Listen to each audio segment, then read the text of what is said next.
there's some really interesting things happening in the restaurant industry right now in terms of people, because 8 out of 10 people who are applying in restaurants right now, on average across North America, have never worked in a restaurant before.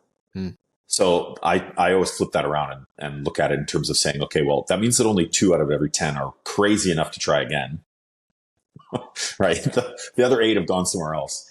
But on top of that, which makes it even more difficult, is that the average length of employment of those 8 people who have never worked in the industry before is 54 days. Wow.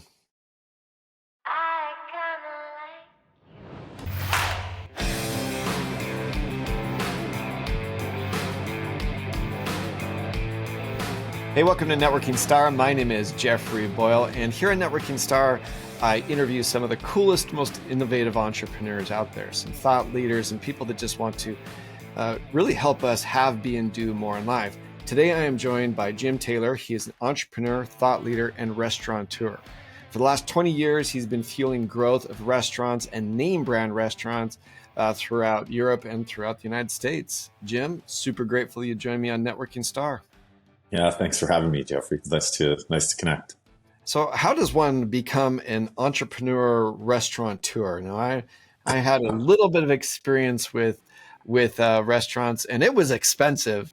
So explain a little bit about how one becomes a restaurateur. Well, I was a restaurateur before I was an entrepreneur. Okay. And interestingly enough, they both kind of happened by accident. I worked in restaurants for a really long time, basically right out of school, because as lots of people get into that industry, they just kind of need a job, and it's maybe some friends work there or that kind of thing. So that's how I got into the restaurant side of it, and fell in love with the industry and the excitement and the social side, and then for no pun intended, but the networking side, right? I mean, you just meet so many cool people, and then the entrepreneur part of that happened by accident as well. Now I used to say by accident more often. Now I use the word organic more because it sounds a little bit better, right? But through the pandemic, there was so much change happening in the restaurant industry, and so many different, types of restaurants that needed help, or people that needed help, or so many different scenarios for, opportunity and learning and different things. So the entrepreneurial side of I guess my career happened organically through that first year of the pandemic. So I would, I was going to ask about that, and you brought that up, is that I would guess that the pandemic either helped a restaurant thrive or completely killed it. I guess it's just like any crisis where certain entrepreneurs will rise to the top and take advantage of it, and others will completely be destroyed by it. How did the restaurant industry completely change during the pandemic? Well, everybody just talks so much about the whole third-party delivery side of things and that part of it, right? But I think from how it changed for me, and how my perspective on the industry changed, was that a lot more about people and the sort of development team and strategic side of the industry. Because if it's an industry that's kind of just always sort of done what it's always done. I tell people, I say this all the time, it's full of some of the most creative and innovative people you'll ever meet. But as an industry, it typically doesn't change that quickly. And the pandemic forced some of that, right, from a technological perspective. But where a lot of sort of the shift happened for me was, like I said, more about how the industry deals with people. We talk all the time about protecting people and looking at different ways to do that in an industry that typically has incredibly high turnover.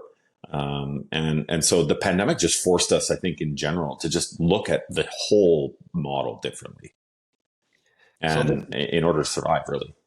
So I guess a couple of questions. There's two people that come to mind, especially as we're getting to know each other over social media. There's the guy on Bar Rescue. That's and then you have Gordon Ramsay. Of course, you have two very bombastic, loud personalities. And I'm sorry if you seem nothing like either of them. What is life like versus the reality shows of Bar Rescue? I don't know if you've ever seen that. And of course, Gordon Ramsay. Well, the actual industry isn't in a lot of ways isn't far off from some of the places that you see on those shows. Oh, really? So just the dirty, poorly run, just even sometimes you find a rat in the restaurant. Well, I don't want to scare people, but forget the dirty part, because not all restaurants are dirty. But if you think about the restaurant, it's a passion industry, right? It's something that somebody goes, I have this amazing recipe, or I just have a passion for hosting people, so I'm going to open a restaurant. But that doesn't mean they know how to run a restaurant. That doesn't know they mean how to generate revenue or make money or any of those things. And the analogy that I always use is, just because I know how to make a paper airplane doesn't mean I should become an engineer and start making planes. Yeah. But the part about those shows that's not very accurate, and there are lots of people that actually say that some of those reality TV shows about restaurants actually have hurt the industry, because for a long time, chefs and management and ownership maybe didn't treat people that well in the restaurant industry. You hear about some of the best restaurants in the world right now that are actually having trouble staying in business because for so long their labor model was based on the fact that people worked for free. And that just doesn't fly. The hostesses and the servers, basically, and then just trying to work off of tips. Is that what you're referring to? Well, there's specifically in the kitchen, there's a position or a thing called stage, where a chef will go and work under another chef for free just to get the experience. So when your whole business model, when your whole business model is based on half of your team working for free, and all of a sudden you have to pay everybody, that changes things. So those shows are great. Some of it is very real. And that was a big part of the sort of eye opener for me when I left corporate operations in restaurants, because I worked for a big national brand for a long time and I thought that was normal. And then I started working with smaller independents and different size companies and realized that, my experience wasn't necessarily what everybody else's was. I lived in Las Vegas for about 4 years. And everybody talks about all these great cities. I've been to New York a lot of times. Mexico City has great food. I've been, all throughout Europe, and there's so many places with great food. But strangely enough, Las Vegas has some of the most amazing celebrity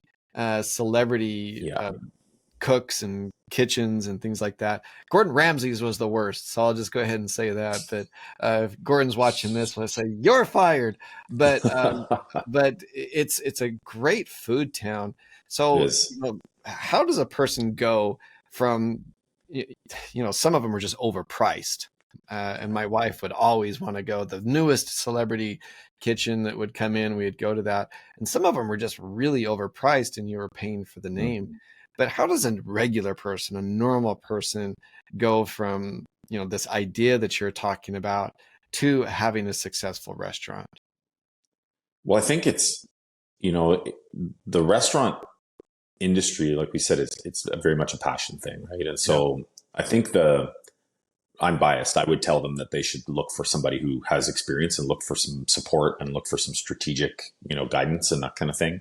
But really, I think that's where one of the really strong upsides of what happened through the pandemic exists in the restaurant industry. Is there is so much now that if somebody said, hey, I want to start a restaurant and I don't know anything about the industry, they could go out and find a piece of technology would probably support almost every portion of the business. Scheduling, labor cost management, accounting, menu. I mean, you can go on ChatGPT now and say, write me a menu based on this, this, and this, and it'll spit out a menu for you. Yeah. So there's lots of ways that technology will support someone who hasn't run a restaurant before. But where most of them lose margin and struggle is in what the restaurant industry calls prime cost. And that would be a combination of cost of goods and labor. I mean, it makes up 50, 60, 70% of every dollar in the business. So when you come in, there's a million ideas, and there's really, some people may differ with me. There's not very much value in the idea. It's the implementation of the idea. Sir Richard Branson says that all the time. I'll tell you all my secrets, but you got to be able to implement it to be able to be as good as me. So what is really the difference, would you would say, between the brand new restaurateur entrepreneur and you talk about having mentors, but What is the biggest differentiator you would say between those who fail and those who make it work? I think that there's two pieces. One would be understanding how to manage and protect the cost of goods side of the business, because we see restaurant operators all the time that will write a menu and a year later it's the exact same menu, right? And some of that would be product offering is the same, and some of that would be ingredients or pricing is the same. But I mean, we're all seeing what's happening with inflation, no matter where you live in the world right now. A 30% margin menu a year ago is probably a 40% margin, meaning the cost has actually gone up, right? So unless they understand how to manage that side, they could be losing money and not know it. And the second piece in the restaurant business that we see a lot of challenges with, especially since the pandemic hit, it's just magnified, is the whole people side in terms of the turnover and retention side of the industry. I mean, you'll see in quick serve restaurants in some places in the US as high as 200% employee turnover annually. Wow. I mean, if you think 200% annually, that means that you're essentially almost every other month having almost a complete change of staff. So by the end of the year, no one is an expert in this.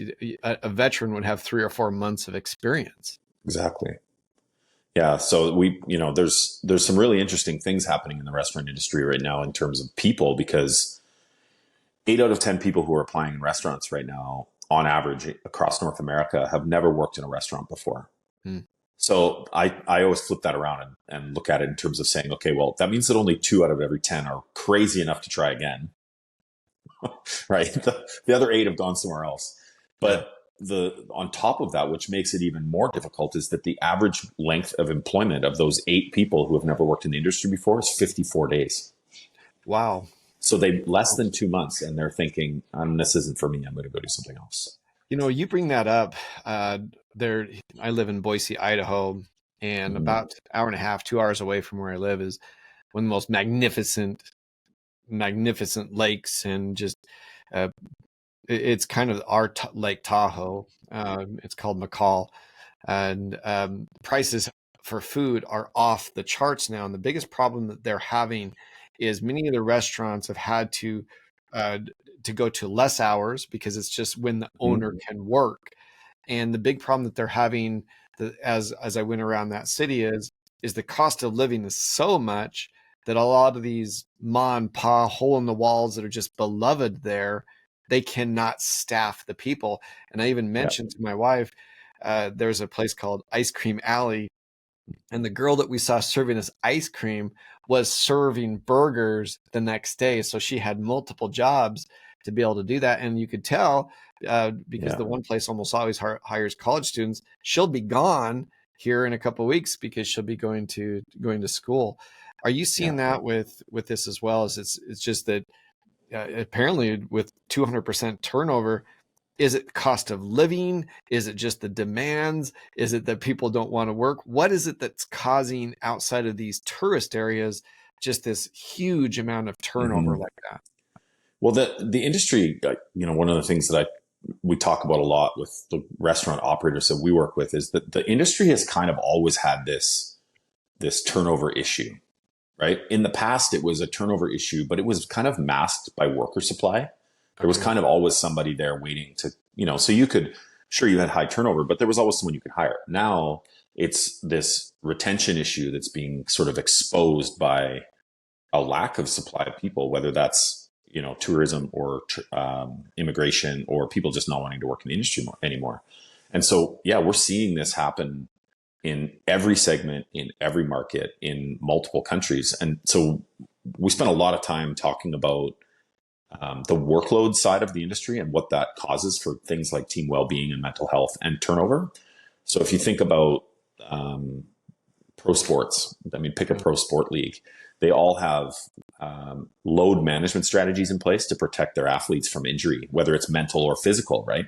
And so if you take that same concept and apply it to the restaurant business, sometimes there's such heavy levels of workload happening that people, I get hired, I work 2 weeks, I don't get trained very well, and immediately I'm going, this is not for me. I'm going to leave and go do something else.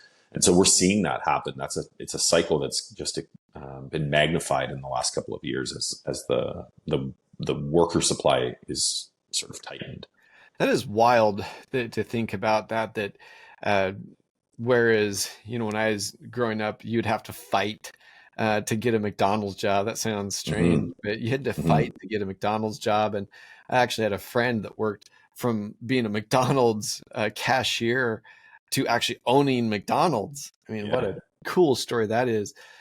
So it's not just then these fast food restaurants you're saying, because you talk about load management, the server can make pretty good tips at a Mm-hmm. lot of these different areas, but the especially maybe because this is coming from the Gordon Ramsay perspective of the high stress environment of these nice restaurants. So are you saying these nice restaurants, the cooks and the people who prepare the food, you're having a lot of problems getting people to be able to do that as well now? You are, and it can be incredibly inconsistent in the restaurant business, and it can be a compounding issue, which isn't making it any easier for especially those smaller restaurant operations that exist, which make up the majority, right? The mom and pop place that you mentioned makes up the majority of the restaurant industry, especially in the US. But if let's say we're working in a corporate environment and someone just comes to my desk today and says, for the next 2 days, you're going to have to take on 30% more work, but you're not going to get paid anymore. And you just need to just grind it out and work harder and, have a good day. Bear it is what you're telling me. And right. That happens in the restaurant industry every single day, right? With the turnover rates and that type of thing and hourly and gig work happening. I might have let's say I'm a waiter at a restaurant and I have 6 tables that are assigned to me. Well, the number one thing that most restaurant operators are concerned about is revenue, because if they don't have revenue, they can't afford to keep the place going. So if the person in the section next to me quits or calls in sick or just doesn't show up for work, the restaurant operator is going to say, okay, well, we still have to have those tables available for customers to sit in. So, hey, Jim, you now have 12 tables or 9 tables and someone else is going to pick up the other 3.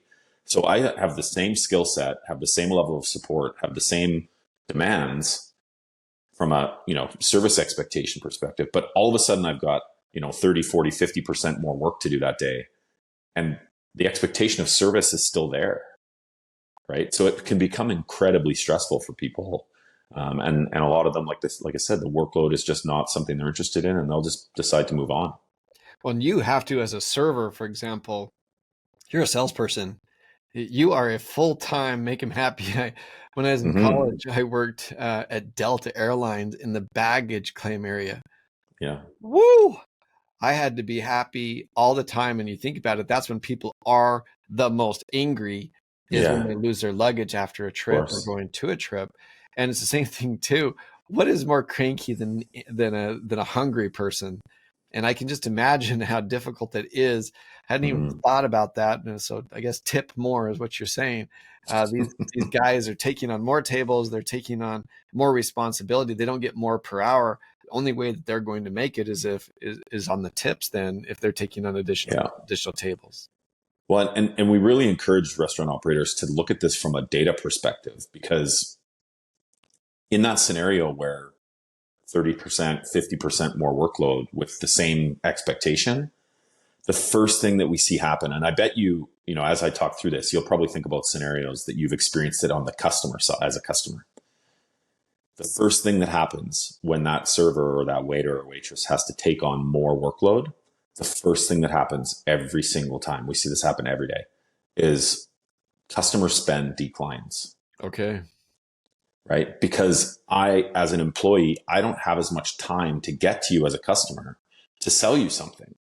So we've all had that situation as a customer where we're sitting there with friends in a restaurant and someone goes, should we have another round or should we order dessert? And someone goes, well, we haven't really seen anyone working. We haven't seen a server here in 20 minutes. So, maybe not. Let's go somewhere else.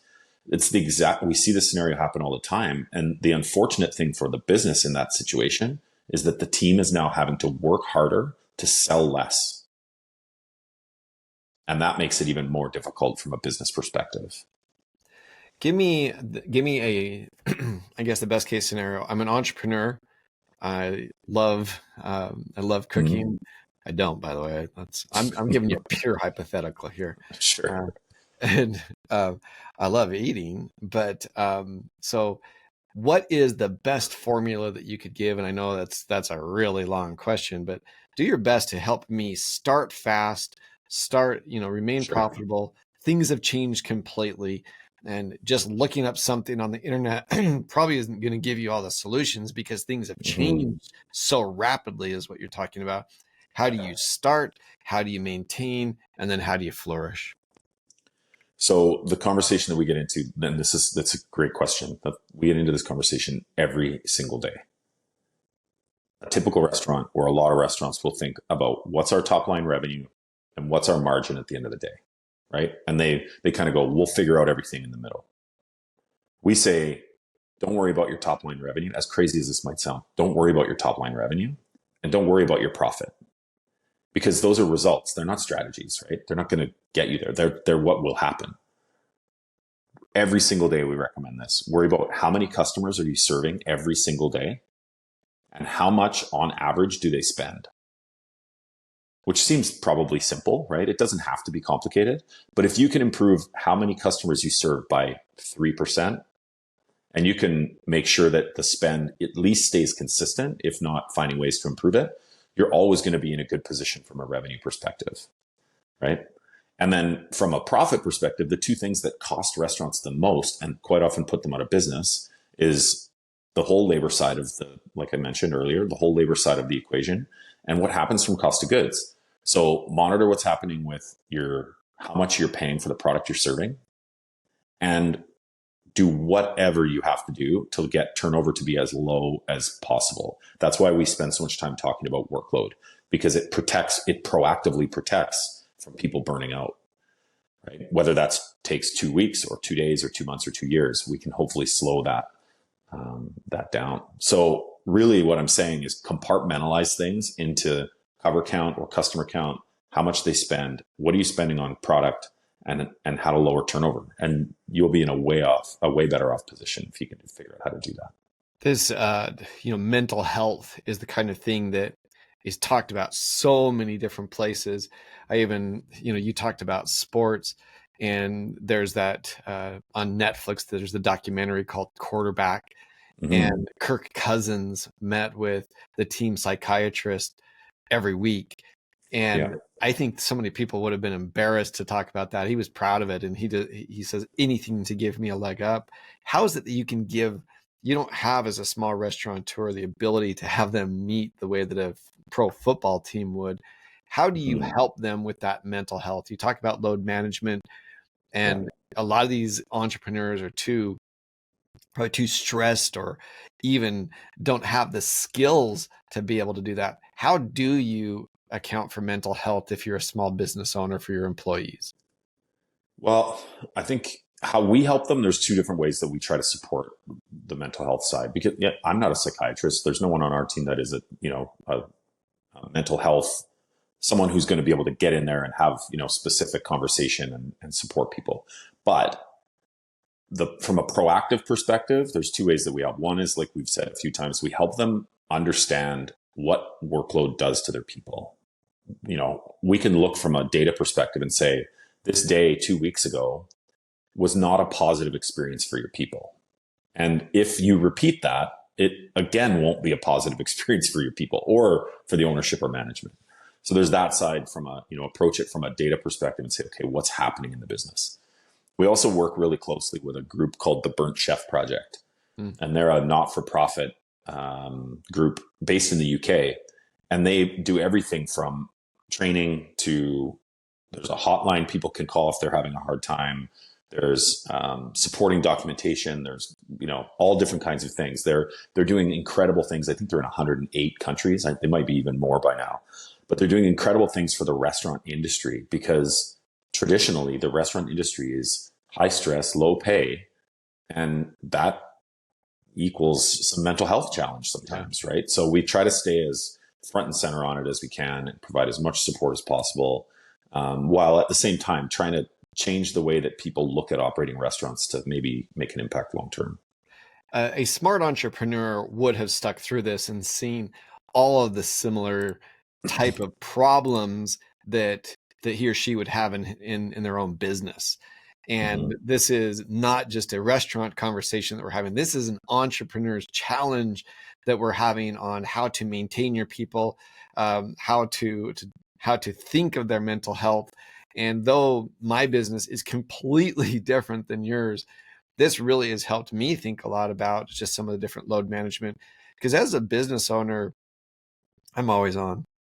I never, I may be watching an episode of something at 11 o'clock at night, but my phone is there and all of a sudden an idea comes and man, I'm sending out messages, and that is what it is to be an entrepreneur.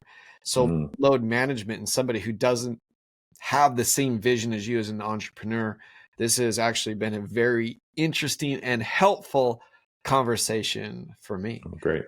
So I hope the entrepreneurs who aren't restaurateurs who have gone through this have kind of seen what they're doing. So talk now just to that entrepreneur. I'll let you have the last word on this part of it. So please tell me where people can find you, and then explain just the mindset of what it takes to be a successful restaurateur / entrepreneur, the mindset. The mindset around it, I think I agree with you that you kind of have to be, in a way, always on. But I also think, one of the biggest lessons for me, I have a young family,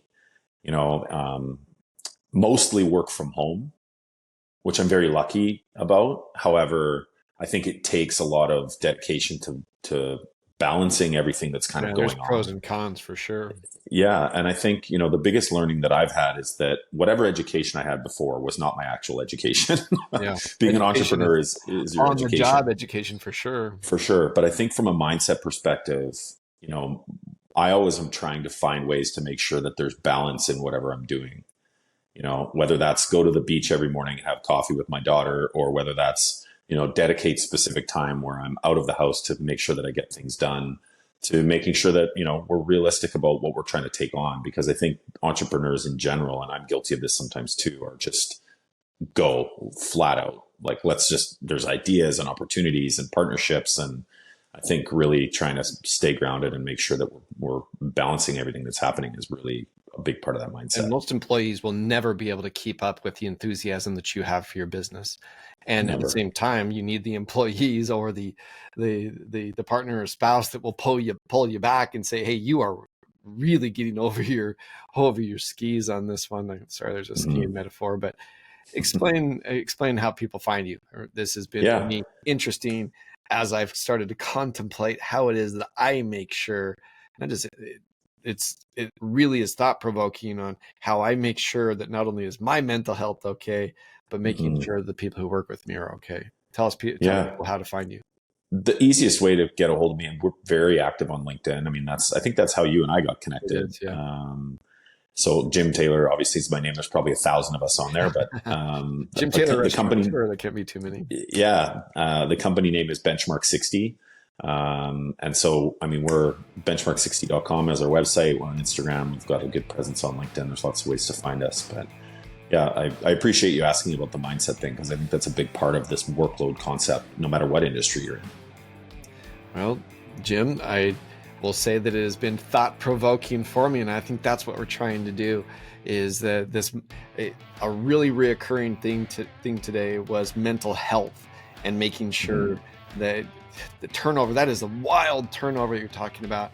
And I really hope the entrepreneurs that stuck through who didn't see the entrepreneur or the restaurateur part really see how we need to be careful in all of our industries not to have a outrageous turnover, and what we can do to make sure that we limit that and really make it a great environment for our employees. Jim, thank you so much for being a part of Networking Star. Thanks so much.